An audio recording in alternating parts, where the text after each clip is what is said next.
ദരിദ്രനായ ഒരു മനുഷ്യൻ, തീരെ സമ്പത്തില്ലാത്ത, പ്രയാസപ്പെടുന്ന, ദാരിദ്ര്യത്തിലകപ്പെട്ട ഒരു മനുഷ്യനാണ് സൂറത്ത് യാസീൻ ഓതുന്നത്. ഏത് നിയ്യത്തിലാണ്?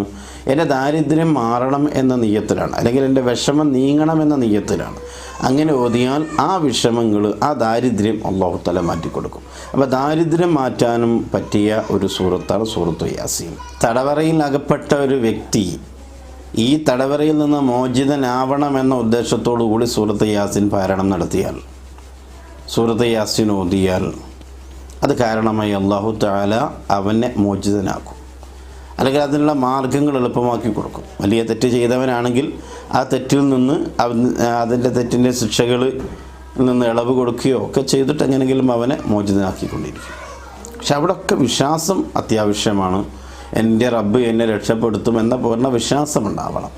വിമർശന ബുദ്ധിയോടുകൂടി ചെയ്തിട്ട് കാര്യം